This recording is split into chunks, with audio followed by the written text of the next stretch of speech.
Oi, gente, voltando aqui com a nossa série sobre exames. Nós começamos no vídeo anterior falando sobre hemograma. O hemograma como a introdução, a capa do livro dos nossos exames.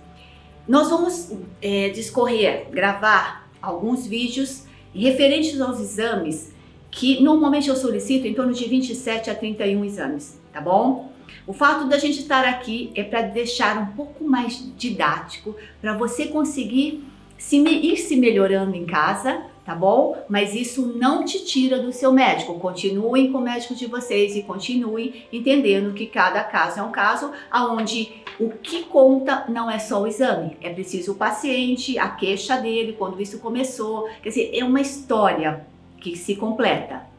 Hoje, continuando com o vídeo que vocês podem estar assistindo sobre entendendo os açúcares, para a gente entender que nós somos seres que necessitamos de glicose, e a glicose é a nossa fonte geradora de energia. Agora, o que é glicose, doutora? Então, assista o vídeo sobre açúcares que vocês vão ter uma grata surpresa. Glicose é bom, nós precisamos, mas o excesso dela, ou o que é que nós fazemos em termos de exames para entender como é que esse açúcar está se comportando conosco?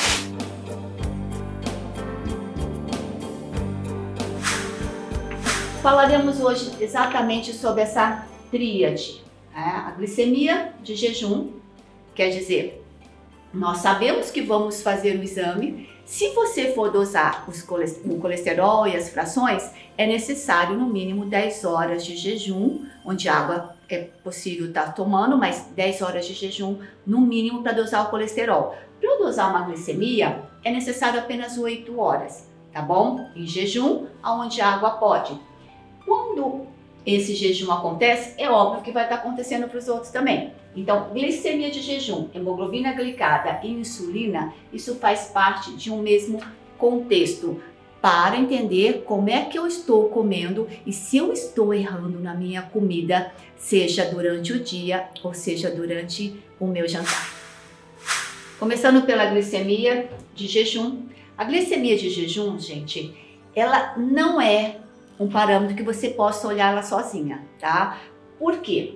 Porque o jejum tá falando aqui, tem pessoas, tem pacientes que fazem 2 semanas de dieta, de jejum, para tentar fazer com que o exame dela dê certo. Ela fala, não, minha glicemia tem que estar ótima. Porque se a glicemia der ótima, ela fica sem culpa no cartório. Então, ela não é a mais interessante para ser avaliada. Eu até desconsidero, solicito, mas desconsidero porque o que mais vai contar como você tem sido nos últimos 3 meses é a hemoglobina glicada e a insulina. São 2 itens que não se alteram com um jejum de 1, 2, 3 dias ou de 12 horas.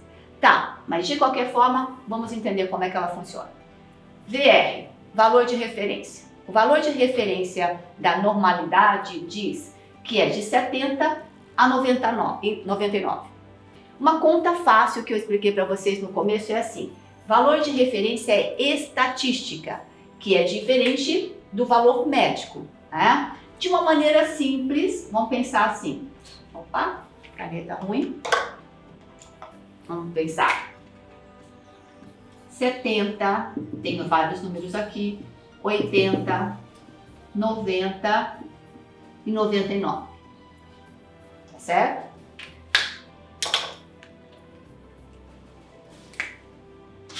Valor de referência coloca gente saudável e gente doente no mesmo nível. Para eu descobrir qual que é o valor correto, lembra, de uma maneira prática, se não for hormônio, eu gosto dos 4 primeiros, dos iniciais. Se eu dividir em 4 percentis, eu queria que você ficasse assim. Você fez jejum. Esse é o valor top. Esse é o médio top. Esse é o infra top, né? Estou em cima do muro. Aqui eu já estou mal. Se no caso desse paciente, desse exame aqui, está 90, esse exame está 90, ele está aqui, em cima do muro. Quer dizer, fez jejum e ainda está em cima do muro. não tá bom, né? Eu queria aqui ou aqui. Então, se você tem uma glicemia de jejum, onde o seu valor está 105, quer dizer, você já saiu do valor de referência.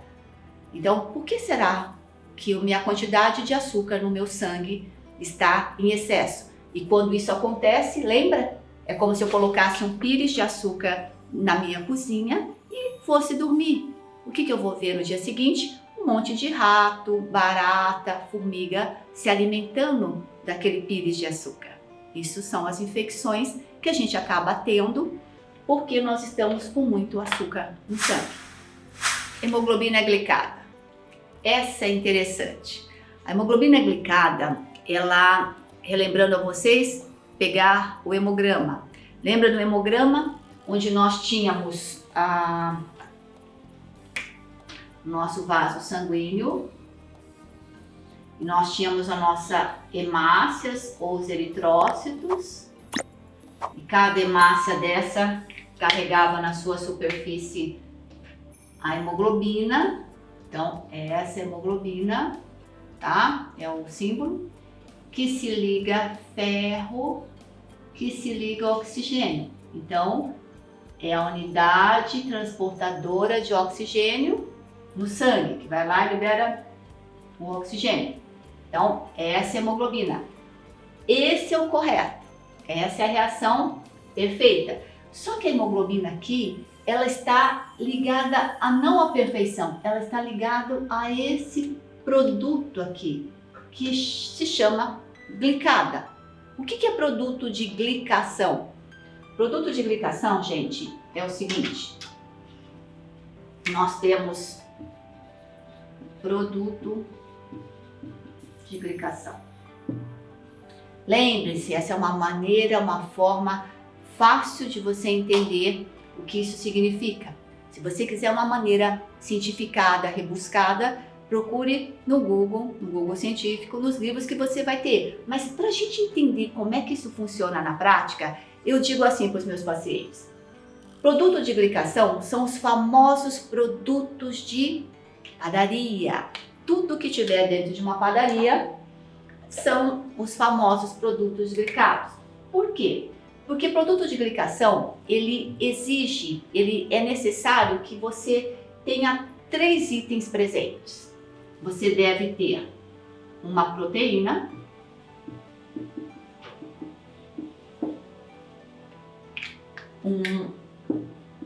tá claro, Mauro? Um açúcar e calor. Toda vez que vocês colocarem esses 3 itens juntos, nós formamos um produto de glicação. Nós formamos um produto que a gente diz inerte, que não serve para nada, que eu chamo de plástico, de cola plástica, onde nós temos essa tríade bem comum no nosso dia a dia, em todos os alimentos, infelizmente. Proteína caseína do leite, açúcar do leite, lactose. Olhe lá o vídeo sobre entendendo os açúcares, que a lactose é um dos açúcares presente no leite, né, que tem, tem lactose e mais glicose. Tá? Veja no vídeo anterior. Calor, pasteurização.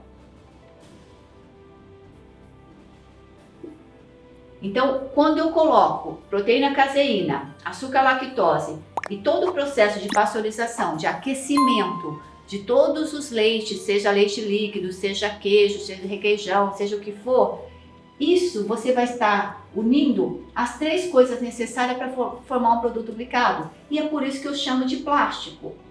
É por isso que eu chamo de cola. O que isso quer dizer? Quer dizer que quando...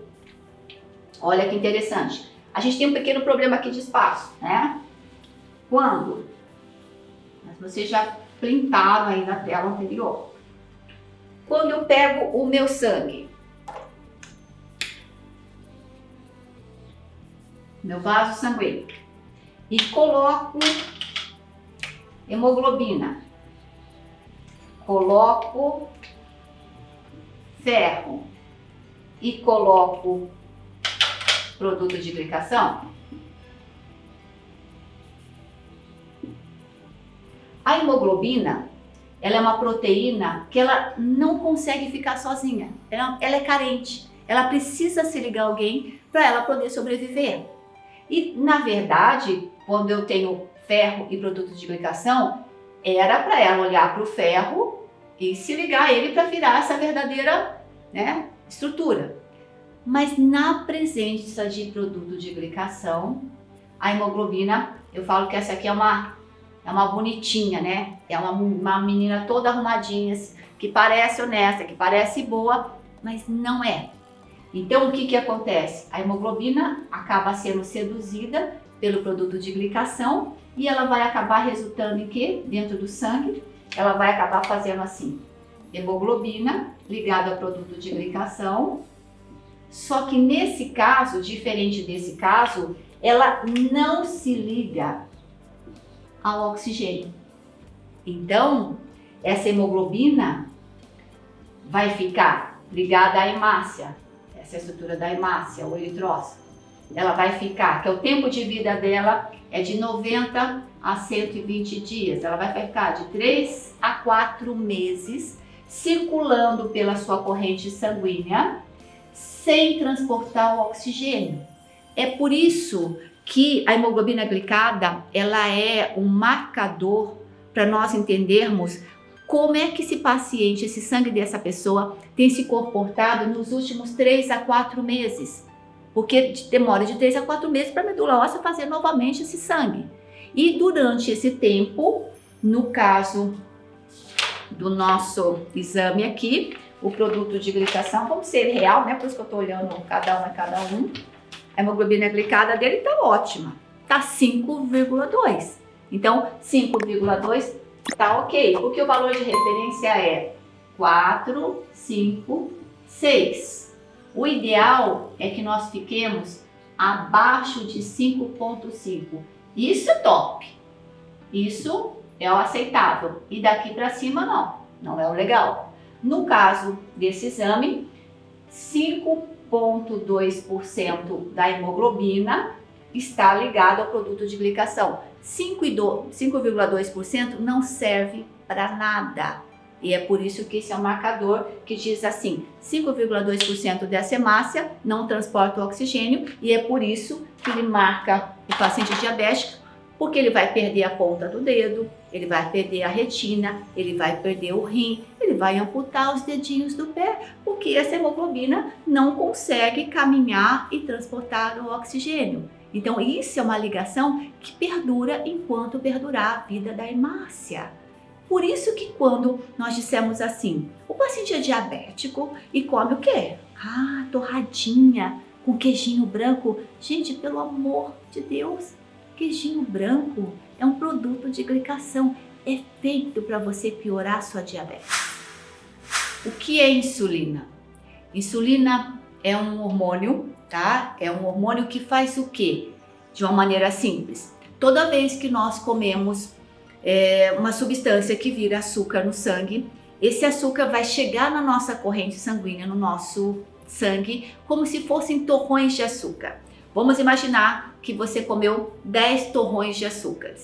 A insulina, ele é uma carriola, como se ele entendesse assim, olha, estão jogando os 10 torrões de açúcar. Ele vai lá com a carriola dele, carrega, segura os 10 torrões e conduz até o fígado. Tá? Chega lá na portinha do fígado e fala, fígado, pega esses torrões de açúcar, por favor, porque aí ele vai transformar, vai armazenar numa forma que a gente chama de glicogênio, né? Vai fazer uma reserva energética para que no momento que você precise utilizar, você pegue ali a sua reserva e faça, né? Faça a função que tem que fazer. Lembrando sempre que todas as nossas células funcionam com a glicose, né? Com uma energia geradora de ATP.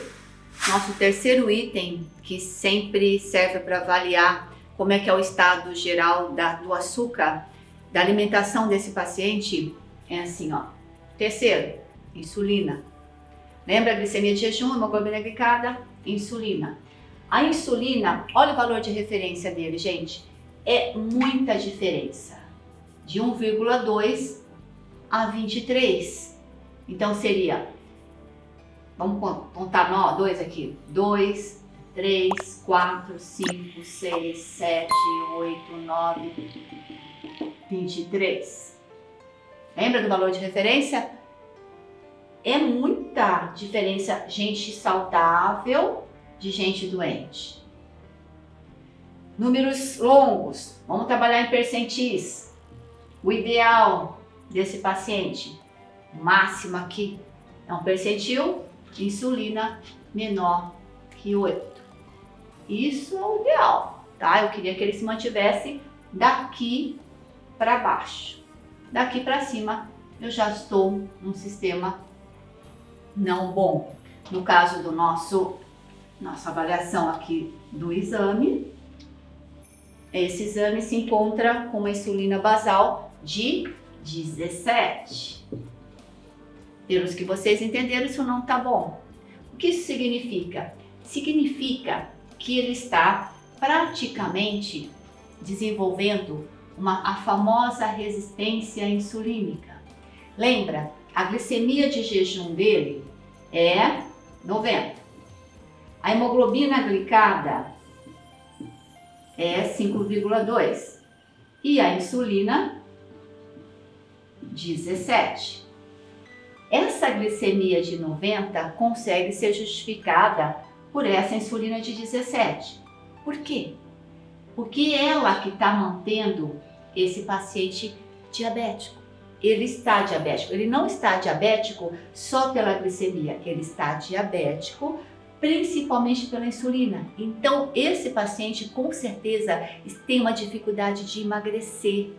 Ele com certeza janta à noite, ele come na refeição da noite os famosos carboidratos processados. O que é carboidrato processado, Kátia? É alguma coisa que a indústria fez. Então, o que pode ser isso? O que ele come à noite, principalmente? A insulina tem muito a ver com o nosso jantar. Ela, com certeza, esse paciente deve comer ou arroz. Ah, arroz é ruim? Arroz não é bom, gente. Arroz japonês é uma delícia. Eu não faço exatamente por isso, porque senão a gente come muito. O arroz vira açúcar em 2 segundos, glicose. O feijão não. O feijão tem proteína vegetal, ele tem minerais, ele tem riquezas que se somam. O nosso arroz não. Ah, mas e se for o arroz integral? Tá, menos ruim, mas ainda não é bom, gente. Então, comer arroz à noite não é legal. Nesse caso desse paciente, eu sei que o erro dele era o arroz. Era o famoso, né, o japonês chama de gohan, é o arroz da noite. O ideal para ele diminuir essa quantidade de insulina, que é o hormônio que mais faz engordar e que faz manter, ela está insuficiente em manter açúcar no sangue, seria comer um jantar com verduras ou legumes, com uma proteína vegetal, um atum, um ovo, um omelete, um frango, uma carne, né? Tudo em pedaços pequenos de proteína, mas com essas verduras e legumes. Isso seria o ideal para a gente baixar essa insulina de 17 para até conseguir esse efeito de 8. Porque se nós mantivermos a nossa insulina acima de 8, isso vai levar à obesidade, a desenvolvimento. Isso é um marcador de inflamação. Tá? Então, por isso que a insulina é o item mais importante para a gente ver se o paciente está tendo uma vida desregrada, pelo menos nos últimos 3 meses. Isso é fácil de mudar, dá para mudar? Dá para mudar. Nós vamos ter que mudar a nossa quantidade de carboidratos processados, arroz, pão, doce, macarrão, né? À noite. Isso não é bom. Para a gente entender um pouquinho como é que funciona o raciocínio, lembrando, glicemia, esse paciente, glicemia de 90, hemoglobina glicada de 5,2, onde o ideal é ser menor que 5,5, ok? E insulina dele 17, o ideal é ser menor que 8. O que está acontecendo aqui?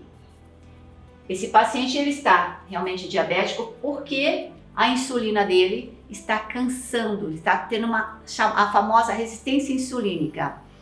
Quando você começa a chamar o seu filho, né, pelo nome, você chama uma vez, você chama 2 vezes, você chama 3 vezes, chega uma hora que você grita, só que gritar, chega uma hora que você cala a boca, porque você não cansou, né? Isso é o que está acontecendo com esse paciente. Ele está mantendo uma glicemia alta porque ele está comendo errado à noite e aí a insulina dele está cansando. É a famosa resistência insulínica. Ela não consegue, está aumentando tanto a quantidade de carriola porque elas estão ineficientes, elas não conseguem mais tirar aquele açúcar do sangue. O que nós precisamos fazer? Mudar. Durante o dia, ele está comendo ok. À noite é um problema. E a gente precisa fazer esse gasto energético também. Um exercício, não só mudar a alimentação. Tem que gastar, não só colocar. Mas pedir somente glicemia de jejum, como eu vejo a maioria dos pacientes vindo com esses exames, não quer dizer nada, gente. Eu até preferiria que você nem pedisse a glicemia de jejum, mas sim me pedisse hemoglobina glicada e insulina, porque com esse parecer aqui, nós sabemos que nos últimos 3 a 4 meses, esta é a realidade de diabetes que uma pessoa tem se mantido, com erro à noite, jantando de uma forma errada. Comer à noite, beber água é bom, um pouquinho d'água, comer fruta, comer verduras e legumes com uma proteína vegetal. Lembre-se disso. Vamos entender as realidades. No caso do paciente analisado, o ideal era 8, a realidade 17, diabético. Por que ele estava diabético? No caso era o arroz. Mas a maioria dos meus pacientes, a causa primeira é a insulina alta à noite por causa do álcool. O que é álcool, doutora? Álcool é uma molécula de glicose mais frutose. Lembrem-se. Então, isso e isso. E lembra que isso, a frutose, nenhuma célula do corpo aceita a frutose. Então, isso também a longo prazo vai ter hipertensão arterial. É por isso que todo mundo que bebe acaba tendo diabetes e acaba tendo pressão alta. Exato! Então, se você quer ser bem-sucedido aos 50, 60 anos, comece hoje a entender por que a sua insulina está gritando. Mantenha o excelência e não pense que o seu álcool simplesmente sirva para te deixar diferente daquilo que você é realmente, mas você está cultivando a sua diabetes e a sua pressão alta. Você que é diabético, você que tem uma diabetes, a famosa tipo 2, aquela que você vem angariando, conseguindo ao decorrer dos anos, você pode mudar, você pode se curar. Existe cura sim, meus pacientes se curam quando você se propõe a mudanças. O primeiro alimento a aumentar a sua glicemia no sangue, na minha experiência, é leite, queijo, iogurte, requeijão e o glúten. E é óbvio, né, gente? Onde tem farinha, tem queijo. Onde tem queijo, tem farinha. É o leite e a farinha. Se nós mudarmos esse tipo de comida na nossa vida, nós vamos baixar o nível de açúcar. Então, quer mudanças? Comece agora. E aí, dose o seu exame de sangue depois de 4 meses no mínimo. Não adianta mudar 1 mês e falar, quero dosar o meu sangue novamente. Vai dar igual, porque o sangue se refaz de 3 em 3 a 4 em 4 meses. Precisa de um tempo. E a sua mudança requer que você se habitue a ter prazer com você e não prazer na comida.